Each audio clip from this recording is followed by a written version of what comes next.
Say that again, the judge said. My Uncle Thomas straightened his tie and pointed at me without even looking embarrassed. Caroline Hart files payroll and sorts compliance reports. She is not an executive, not a board member, and certainly not the owner of Hartwell Supply Group.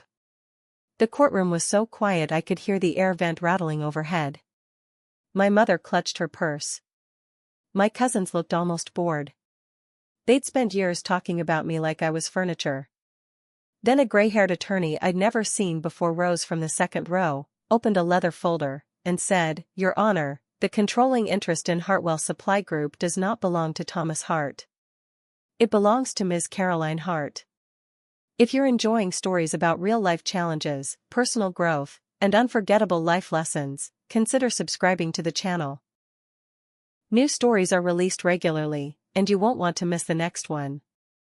For one wild second, I thought he had the wrong woman. I was Caroline Hart, 39 years old, payroll and records coordinator at Hartwell Supply Group in Columbus, Ohio.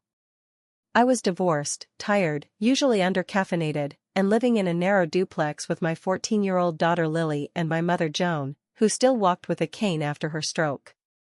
My life ran on spreadsheets, pharmacy reminders, and discount grocery lists. I had exactly one decent black blazer, and I was wearing it because my uncle's lawyers had dragged me into court over allegations that I'd interfered with company operations. No one had ever called me powerful. They called me quiet.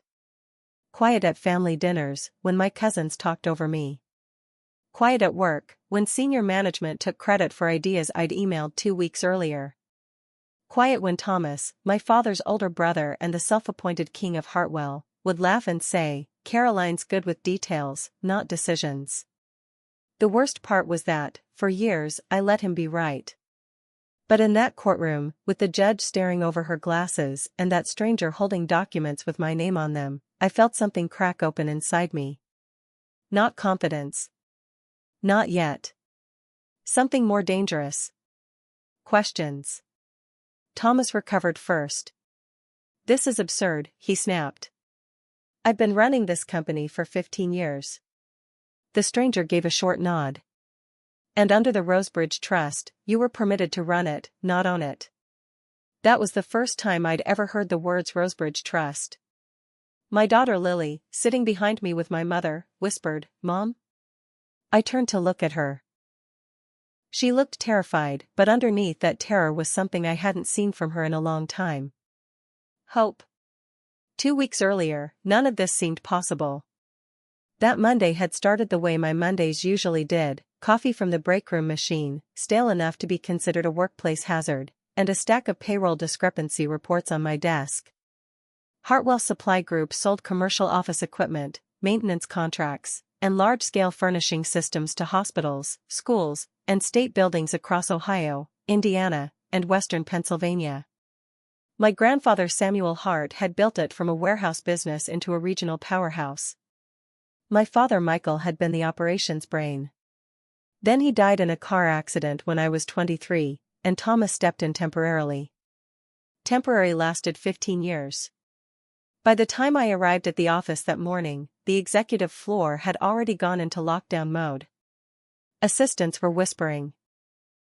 Men in expensive suits were walking around with visitor badges turned backward. My cousin Mason, who had somehow been promoted to chief strategy officer despite having the attention span of a fruit fly, came downstairs grinning like he'd won the lottery. "Big week," he said, tapping my desk with 2 fingers. "Try not to drown in paper cuts, Caroline." He kept walking before I could answer. An hour later, I found out why. A confidential file had been misrouted to payroll because someone upstairs never bothered to check email aliases. It was a draft workforce reduction plan. 48 positions. Mostly people over 50. Mostly people with higher health costs. Some had been with Hartwell longer than I'd been alive. At the bottom of the file was a phrase that turned my stomach: pre-sale optimization. They weren't restructuring. Thomas was getting ready to sell the company. I read the list twice, then a third time, making sure I wasn't misunderstanding. One name hit me especially hard: Denise Calder, 61, accounts receivable, widow, raising her grandson. Denise had trained me when I started. Another was Reggie Sloan from shipping, who brought homemade peach cobbler every 4th of July and never forgot anyone's birthday. My first instinct was to tell someone. My second was fear. Because I knew exactly how that would go. Still, I printed the file and went upstairs. Thomas was in the boardroom with Mason, my cousin Brooke, and 2 men I didn't recognize. Brooke was our COO, all sharp suits and colder silences. If Thomas was thunder, Brooke was ice. She saw me first and frowned like I'd tracked mud across white carpet. "We're in a meeting." "I need 5 minutes," I said. Thomas leaned back in his chair. "If this is payroll, send an email." "It's not payroll. It's layoffs." Silence hit the room like a dropped plate. Mason stood. "Where did you get that?" "It was routed to my department by mistake." I put the paper on the table. "You're cutting people before a sale." Thomas didn't deny it. He gave me that patient smile he used when he wanted to look reasonable in front of witnesses. "You saw a draft." "I saw names." Brooke crossed her arms. "This isn't your lane, Caroline. Those people are not numbers." One of the men in suits glanced at Thomas with the kind of discomfort moneyed people feel when working-class suffering becomes visible. Thomas lowered his voice. "This company employs over 400 people. Decisions get made to protect the whole. By getting the people who built it?" Mason laughed. "You really think filing payroll gives you a view of corporate strategy?" I should have walked out. Instead, I heard myself say, "Dad never would have done this." Thomas's face changed. "Not much. Just enough." "Your father," he said carefully, "didn't live long enough to understand what this company required." That landed exactly where he meant it to. In the old bruise.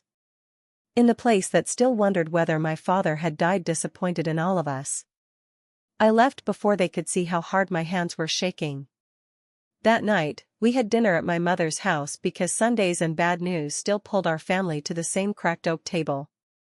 My mother made pot roast she couldn't really afford, because making too much food was her way of pretending nothing was wrong. Thomas came with his wife Linda. Mason brought a bottle of wine no one opened.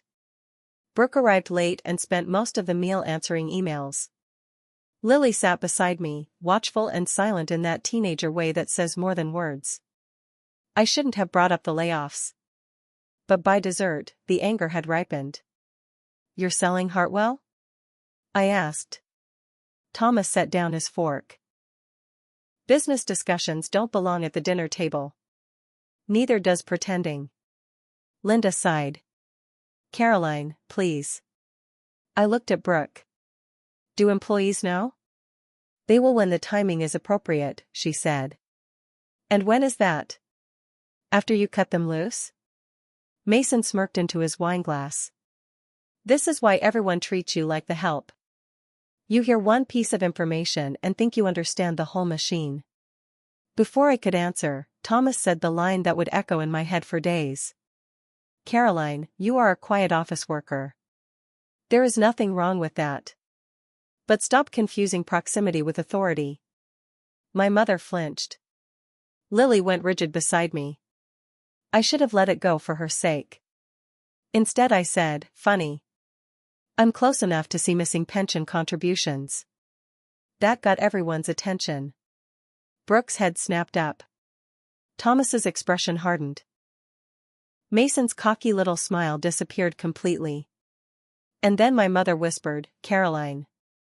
Not stop, exactly. More like don't." I stared at her. "You knew?" She wouldn't meet my eyes. No one finished dessert after that. The next morning, IT locked me out of the payroll system. By noon, I was called into Human Resources and handed a suspension notice for improper access to restricted executive documents and possible mishandling of confidential records. There was security waiting outside the office like I was some kind of criminal. Denise from Accounts Receivable started crying when she saw them escorting me out. Reggie took off his work gloves and muttered, "This ain't right." Thomas didn't come down himself. He sent Brooke. She walked beside me through the lobby in her heels and winter coat, face unreadable. At the glass doors, she stopped. "Take the paid suspension," she said quietly. "Sign the non-disclosure agreement. Let it go." I laughed because the alternative was screaming. "You think I stole something?" Her jaw tightened. "I think you don't understand what you're standing in front of. And I think you do." For the first time, something flickered across her face. Guilt, maybe. Fear. Then she said, "Go home, Caroline." 3 days later, I was served with court papers. Thomas and Hartwell Supply Group were seeking an injunction against me for allegedly removing confidential material and interfering with a pending transaction. They wanted my laptop, my emails, and damages if any deal collapsed because of internal sabotage. It was the kind of legal overkill designed to crush someone like me fast and publicly. I sat at my kitchen table with the papers spread out in front of me while Lily did algebra across from me. "Are they trying to fire you?" she asked. "I think they're trying to make me disappear." She looked at me with those heartbreakingly serious eyes she'd had ever since my divorce. "You gonna let them?" I opened my mouth and nothing came out. Because the honest answer was, I didn't know. I had spent so many years surviving that fighting felt like a luxury people with savings accounts could afford. My ex-husband used to say that was my problem. "You absorb impact like it's a talent," he told me the night he left. "One day there won't be enough of you left to call it strength." I hated that he'd been right. My mother found me still sitting there an hour later. She lowered herself carefully into the chair beside me. "You need a lawyer," she said. "With what money?" She reached into her purse and took out a small brass key attached to a faded motel keychain. "Then maybe you need this first." I looked at her. "What is it?" "Safety deposit box. Huntington Bank. Your grandfather gave it to me 6 months before he died." Her eyes filled. "He told me not to open it. Said if Thomas ever came after you, I was to give it to you." The room tilted. "You had this the whole time?" She nodded once. "I thought if I kept peace, maybe we could all survive inside the same family." "That wasn't peace, Mom." "I know." The next morning, I took the key to the bank. Inside the box were 3 things: a sealed envelope with my name in my grandfather's handwriting, an old silver watch that had belonged to my father, and a business card for Harold Pike, retired corporate counsel. The letter was only 2 pages. "Caroline, if you are reading this, then silence has failed you. Your father believed this company belonged to the people who gave their lives to it. I fear others in this family believe it belongs to whoever can grab the wheel hardest. Trust Harold. Ask him about Rosebridge. And remember this, quiet is not the same thing as weak. Some storms arrive without raising their voices." My hand shook so badly I could barely dial the number. Harold Pike answered on the 3rd ring. He was 80 if he was a day, with a smoker's rasp and the weary patience of a man who'd spent decades cleaning up rich people's messes. He agreed to meet me that afternoon at a diner off Route 33. When I slid into the booth, he took one look at my face and said, "Thomas moved sooner than your grandfather expected. What is Rosebridge?" He set down his coffee. "Rosebridge Trust is the legal entity your grandfather created after your father died. He transferred the company's controlling shares into it." I stared at him. "Why?" "To keep Thomas from selling Hartwell, stripping Hartwell, or treating Hartwell like a kingdom. Samuel believed the wrong son survived the succession." The words were brutal, but Harold didn't soften them. "Who owns the trust?" I asked. "You do." I laughed once, a broken sound. "That's not possible." "It is. The trust was designed to remain dormant and undisclosed unless certain triggering events occurred. Attempted sale without beneficiary approval. Retaliatory action against the beneficiary. Asset diversion above a defined threshold. I thought of the layoffs. The missing pension contributions. The lawsuit. Harold nodded. Thomas triggered all three.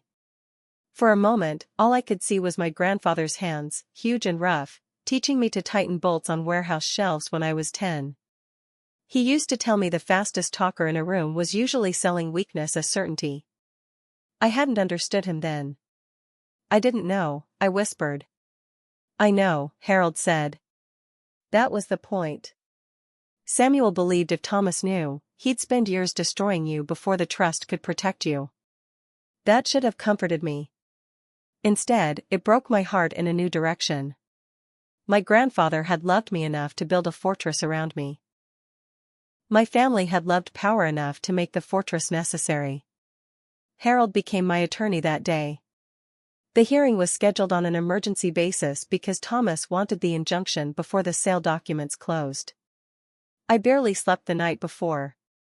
My mother cried in the laundry room where she thought no one could hear her. Lily came into my room around midnight with a blanket and climbed into bed like she used to when thunderstorms scared her. What if they win? She asked. I wrapped my arm around her. Then we keep going. What if you win? I stared at the ceiling. Then I said the truest thing I'd said in years. Then they finally have to see me. Which was how I ended up in court hearing a stranger announce I owned the company my family had treated me like a tempat. The judge called for a recess after reviewing the trust documents. Thomas began shouting before the bailiff even stood up. This is fraud. Samuel was senile by the end. Harold didn't flinch. The trust was drafted 12 years before his death and reviewed annually by outside counsel. Thomas turned to me then, really looked at me, and what I saw on his face was worse than anger. It was betrayal. As if I had done something to him by not knowing what he had tried to steal. You knew? He demanded. No, I said. But apparently you did enough to hide it. Brooke went pale. Mason looked like he might be sick. My mother sat frozen, hands clenched together so hard her knuckles were white. Then Brooke stood and said, Dad, stop. Everyone turned. She was breathing fast, like she'd run there. Stop talking. Thomas stared at her. Sit down. Instead, Brooke reached into her bag and handed a flash drive to Harold. My pulse spiked. What is that? Her eyes met mine for the first time without armor. The real debt schedules. The side agreements. The pension transfers. Everything. Mason shot to his feet. Brooke. You used employee pension reserves as collateral for Mason's real estate loss, she said to Thomas, voice shaking now. And when Caroline noticed irregularities, you tried to bury her before the sale exposed it. The entire courtroom seemed to lean forward. Thomas's face went flat. You have no idea what you're saying. I do now, Brooke said. I didn't before. That was the first twist that changed my life. The second came an hour later. Forensic review of the flash drive revealed a private memo Thomas had circulated years earlier blaming my father for improper vendor payments just before his death. I had never seen it. Neither had Harold. It had been quietly used inside the company to justify transferring operational authority permanently to Thomas. But the ledger attached to Brooke's files showed those payments were tied to an account Thomas controlled through a shell partnership. He hadn't killed my father. But he had let a dead man carry the stain for his theft. I had spent 15 years grieving a father while secretly wondering if the family whispers were true. Thomas had let me. When the judge reconvened, her face had changed. Judges are trained not to react, but there are some facts that rearrange a room. She denied the injunction, froze the sale, appointed a forensic monitor, and recognized Rosebridge Trust's controlling rights pending full review. In plain English, Thomas was out. In practical English, the war was just beginning. Owning a company and controlling it are not the same thing, especially when the people who ran it for years leave knives in every drawer. By the end of that week, I learned Hartwell was in worse shape than anyone downstairs knew. Thomas had loaded the company with debt. Mason's failed luxury development had been backstopped with Hartwell guarantees. Insurance reserves had been delayed. Vendor relationships were brittle. A buyer had been lined up to carve the company apart in 12 months. And employees were scared. When I walked back into headquarters the following Monday, every conversation stopped. I wore the same black blazer. Same scuffed heels. Same cheap coffee in my hand. But suddenly people didn't know where to put their eyes. Some smiled. Some looked terrified. Denise hugged me so hard I nearly dropped my cup. Reggie clapped once and said, "About damn time." On the executive floor, Brooke waited outside Thomas's old office. "I'm not asking for forgiveness," she said. "Good," I answered. "I'm not ready to hand it out." Something like respect passed between us. She nodded toward the conference room. "The board is inside. Half of them think you're symbolic. The other half think you'll burn the place down. You have about 10 minutes to prove both groups wrong." I wanted to throw up. Instead, I walked in. There is a certain kind of man who becomes deeply uncomfortable when the woman he dismissed starts speaking in complete sentences. The board had 3 of them. I recognized the expressions immediately: polite condescension, forced patience, the internal assumption that emotion would outrun competence any second. So I didn't give them emotion first. I gave them numbers. I knew payroll leakage by division, healthcare utilization trends, overtime inefficiencies, vendor redundancy, and exactly which supervisors were padding consulting hours through phantom approvals. Quiet office workers hear everything. We also reconcile everything. By minute 7, one board member had taken off his glasses. By minute 9, nobody interrupted me. By minute 10, I told them this: I am not here because I wanted power. I'm here because the people who wanted power nearly destroyed the company. So here's what happens next. Executive bonuses are frozen. The sale is suspended. Outside auditors stay. Pension reserves are restored before a single management contract is renewed. And if anyone in this room thinks I'm too quiet to mean that, you've mistaken restraint for fear. No one laughed. That should have been the victory. Instead, that night I found Lily crying in the garage. My ex-husband, David, had called her. He'd seen the court story online and decided the sudden family scandal made our home unstable. He wanted to revisit custody. Not because he believed she was unsafe. Because he believed I was distracted and, in his words, not built for this kind of pressure. The old Caroline would have folded into apology. The old Caroline would have said maybe he was right, maybe everyone was right, maybe keeping peace mattered more than being seen clearly. I sat on the cold concrete beside my daughter and said, "He doesn't get to use my fight as proof I'm failing." Lily wiped her face. "Then don't let him. Sometimes the people who need your strength most are the ones who force you to admit you have it." A week later, the second twist surfaced. Brooke called me into Thomas's old office and shut the door. Her hands were shaking. "There's one more thing," she said. "Dad knew about the trust years ago." I felt my stomach drop. "How?" "He found correspondence between Samuel and outside counsel after Grandpa's first heart surgery. He couldn't break the trust, so he built a workaround." She swallowed. "He started planning to drain the company slowly enough that when the trigger came, there wouldn't be much left for you to own." I looked at her, stunned. "And you stayed?" Her face hardened, then cracked. "Because when you're raised by a man like Thomas, loyalty gets trained into you like breathing. And because every time I tried to question him, he'd remind me who paid for my life, my school, my apartment after Mom left." Her voice dropped. "And because I was afraid if I stopped helping, he'd turn on me the way he turned on you." For the first time, I saw not the cold executive, but the daughter of a tyrant. Not innocent. But not simple either. She handed me one last file. Inside was a recorded transcript of a private call between Thomas and the buyer he'd lined up. In it, Thomas laughed about the payroll girl and said that once the sale closed, she can own whatever shell is left. That would have been enough. But at the bottom of the file was something worse. He planned to blame the pension diversion on Brooke if regulators came in. He was willing to burn his own daughter to save himself. The final hearing happened 3 weeks later in a packed courtroom. Employees came. So did local reporters. So did David, maybe to see whether I would collapse in public. Thomas arrived looking immaculate, like men always do when they think tailoring can substitute for innocence. Mason sat behind him, pale and brittle. My mother squeezed my hand once before taking her seat. Lily sat in the front row wearing the navy cardigan I'd bought her for 8th grade graduation. She looked older than 14 that day. Harold presented the financial record first. Then the trust structure. Then the pension diversions. Then Brooke testified. Thomas tried to stare her down. She kept talking.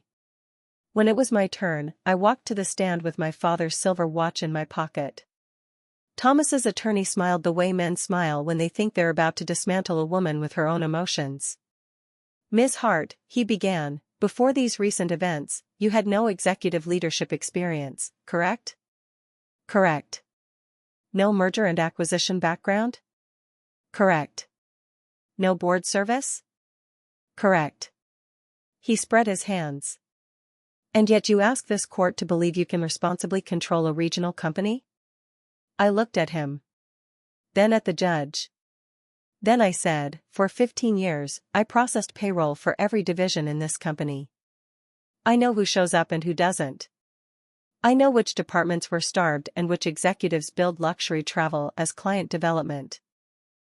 I know which employees skipped their own medications to keep dependent coverage for their kids. I know when pension contributions stopped matching historical patterns, and I know precisely which week the fraudulent transfers began. So no, I didn't sit in the boardroom. I was too busy learning how the company actually worked. The courtroom went still. Harold entered Thomas's recorded call into evidence.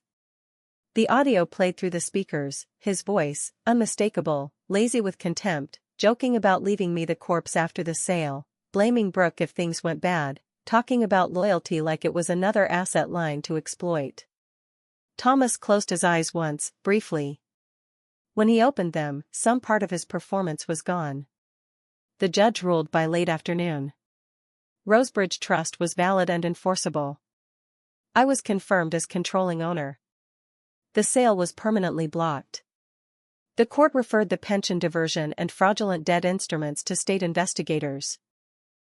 Thomas was removed from any management authority pending civil action. Mason was named in the referral package. Brooke, because she cooperated and produced evidence, avoided formal charges but was barred temporarily from financial authority until outside review cleared her role. People talk about justice like it arrives with trumpets. Mostly, it arrives in paperwork and silence. Thomas stood as the courtroom emptied. For a second, I thought he might leave without looking at me. Instead, he stopped in the aisle. I built that company after your father died, he said. His voice wasn't loud anymore. It was older. Tired. Human, in a way that almost made it worse. You built it while hollowing it out, I said. He looked past me, maybe toward some version of his life where that sentence wasn't true. You think you're better than me because Samuel picked you? No, I said. I think Grandpa picked the person least likely to confuse ownership with entitlement. That hurt him. I saw it land. For a moment, I almost felt sorry for him. Then I remembered Denise's grandson. Reggie's pension. My mother crying in the laundry room. 15 years of my father's name carrying Thomas's theft. Sorry wasn't justice. Outside the courthouse, Lily ran into my arms so hard I stumbled backward. My mother held us both. Brooke stood a few feet away, alone, not asking to be included. After a second, I reached out my hand. She stared at it, then took it. Not forgiveness. A beginning. Over the next year, Hartwell changed slowly, then all at once. We cut executive perks and restored employee retirement contributions. We sold Mason's vanity assets and used the recovery to stabilize benefits. I brought in an independent board, including Denise from accounts receivable and a retired logistics officer from the warehouse side. Brooke earned her way back by doing the ugliest repair work without asking for credit. My mother started sleeping through the night again. David withdrew his custody motion after the judge suggested opportunism was not a parenting strategy. Lily started telling people, with a grin that was half mischief and half pride, my mom runs the company. But the biggest change wasn't outside me. It was this: I stopped apologizing before I spoke. I learned that quiet women are often mistaken for powerless ones by people who only recognize strength when it arrives loudly. I learned that families can wound you deepest while still teaching you exactly what kind of person you refuse to become. I learned that justice does not erase grief, but it can stop grief from being rewritten as shame. And I learned that my father's name deserved better than whispers. On the first anniversary of the ruling, I stood in the lobby of Hartwell Supply Group under the brass plaque bearing my grandfather's name. Employees filled the atrium holding paper coffee cups and grocery store sheet cake. Nothing glamorous. Exactly the kind of celebration he would have wanted. I tapped a fork gently against my cup until the room quieted. A year earlier, that sound might have gone unnoticed. This time everyone turned. I spent a long time believing being underestimated was safer than being seen, I said. Some of you probably did too. But a company, a family, even a life, none of it survives when good people keep shrinking so dishonest people can stay comfortable. Hartwell is still standing because people here kept showing up with integrity, even when leadership failed them. That matters. You matter. And going forward, nobody gets to hide behind titles while the rest of you carry the cost. There was a beat of silence. Then Reggie from shipping shouted, "That's my boss," and the whole room broke into laughter and applause. I looked up at the plaque again and thought about my grandfather's letter. Silence has failed you. Maybe it had. Or maybe silence had done what it was supposed to do, kept me alive long enough to choose a different ending. If this story resonated with you, let us know your thoughts in the comments. We'd love to hear your perspective. And if you enjoy meaningful stories like this, don't forget to subscribe for more.